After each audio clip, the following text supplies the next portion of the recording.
আসসালামু আলাইকুম, good morning. Welcome back to my channel Asma কুলি কিচেন অ্যান্ড ব্লগ ভিডিওতে সবাইকে আবারও স্বাগতম নতুন আরেকটি ডেলি রুটিন ব্লগ ভিডিও দেখার জন্য। আশা করি ভিডিওটি সবার ভালো লাগবে। তো সকাল সকাল উঠি আমি বারান্দায় চলে এসেছি। আকাশের খুবই সুন্দর দৃশ্য, খুব ভালো লাগতেছে দেখে, তো ক্যামেরায় বন্দি করেছি। তো আমার সকালবেলায় বাজার নিয়ে আসছে পাট শাক। আমি আজকে রান্না করব পাট শাক, আর এদিকে ভাত বসাই দিয়েছি। পাট শাকটা আমি একদম কেটে গুছাই নিতেছি, বসাই দিচ্ছি। রান্না করব পাট শাক, ভাজি করব, খুবই পছন্দ আমার পাট শাক। আর রান্না করব ঝোল ঝোল, মাখা মাখা, আলু দিয়ে, টমেটো দিয়ে, কই মাছ। তো এদিকে আমার শাকটা হয়ে গিয়েছে, শাকটাকে বাগার দিয়ে নিই। অসংখ্য ধন্যবাদ যারা আমার ধৈর্য সহকারে ভিডিওটি দেখতেছেন, সবাইকে অসংখ্য ধন্যবাদ। ভিডিওটি দেখার আগে একটি লাইক দিয়ে ভিডিওটি দেখা শুরু করবেন।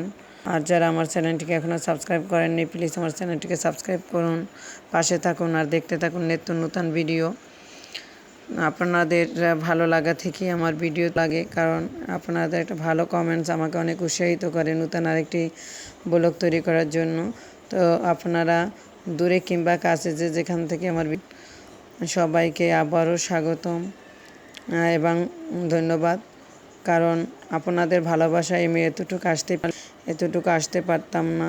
তো আপনাদের কাছে আরেকটি অনুরোধ, যারা আমার চ্যানেলটিকে এখনও সাবস্ক্রাইব করেননি আমার পাশে থাকুন, কারণ আপনাদের সাপোর্টই হয়তো বা আমি অনেক দূরে এগিয়ে যেতে পারবো, আমি আমার চ্যানেলটিকে অনেক বড় করতে পারবো। তাই আপনাদের কাছে আমার অনেক অনেক অনুরোধ এবং অনেক অধিকার। আপনাদের অনেক কষ্ট করে ভিডিও তৈরি করি, আমি চাই আপনারা আমার ভিডিওগুলো দেখেন, আমার পাশে থাকাই। এজন্য আমি কষ্ট হোক যাই হোক, আমি আপনাদের জন্য নতুন নতুন ভিডিও আপলোড করি। আমার ভিডিওটি শেষ তো দেখবেন, কারণ শুরু থেকে শেষ পর্যন্ত না দেখলে কোনো কিছুই বুঝতে পারবেন না। আর যদি দেখেন তো একটু হলেও ভালো, বলা যায় না। তো আমার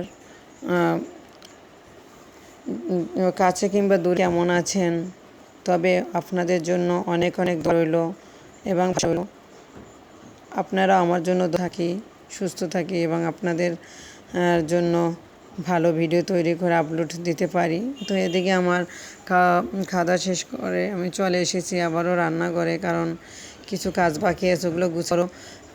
তার ভিতরে চিনি রাখালে অনেক সময় দেখা যায় চুলার পাশে রাখা যায় না, এই জন্য আমি এটার ভিতরে রেখে দিচ্ছি।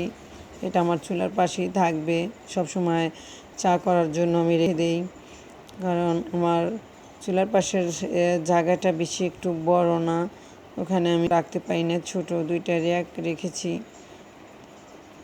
এখানে এগুলোর উপর আমি লবণ, চিনি, চা পাতি বা সবসময় প্রয়োজনীয় যে জিনিসগুলো ওগুলো আমি রেখে দিই, যেন করতে আসলে হাতের কাছেই আমি পেয়ে যাই, এজন্য আমি রেখে দিই। তো এভাবেই আমি আমার কাজগুলো গুছিয়ে করি, সবসময় করার চেষ্টা করি, কারণ একান্ত কাজ আমার করতে হয়, বাচ্চাকে নিয়ে স্কুলে যেতে হয়, সংসার কাজ করতে হয়, সব কিছু আর নিজের হাতেই করতে হয়। তো এদিকে এসে আবার দেখতেছি আনিসমণি ঘুমায়নি, সে ট্যাপে কার্টুন দেখতেছে। তো রিকোয়েস্ট করি তুমি এদিকে আসো, তোমাকে ঘুম পাড়িয়ে দেই, কিন্তু সে ঘুমাতে চাচ্ছে না, কারণ ও যদি না ঘুমায় আমিও ঘুমাতে পারি না। সারাদিন পরিশ্রম করার পরে আর ভালো লাগে না, ইচ্ছে করে নিজে একটু রেস্ট নেই। তো ভিউয়ার্স, আমি আমার ভিডিওটি বেশি বড় করব না, এখানেই শেষ করব। দেখা হবে নতুন কোনো ভিডিওতে, ততক্ষণ সবাই ভালো থাকুন, সুস্থ থাকুন, এই শুভ কামনা করে শেষ করছি। আবার দেখা হবে নতুন ভিডিওতে, ততক্ষণ সবাই ভালো থাকবেন, সুস্থ থাকবেন, আমার জন্য দোয়া করবেন। তো আমার ভিডিও তো বেশি বড় করতে পারি না, আপনাদের কাছে বলেছি স্পেস খুব কম, জন্য আমি বেশি কিছু আপনাদের সাথে শেয়ারও করতে পারি না। তো এদিকে চাল ভাজতেছি, চাল ভাজা খেতে ইচ্ছে করতেছে, তো চাল ভাজা খেয়ে দিয়ে আমি একটু বাহিরে আসছি। এই ভাবি খুবই ভালো মনের একজন মানুষ, তো ওনার দোকান থেকে অনেক সময় অনেক কিছু নেই, কেনাকাটা করি, যখন যা ভালো লাগে টুকটাক নেই বাসার কাছে, এই জন্য।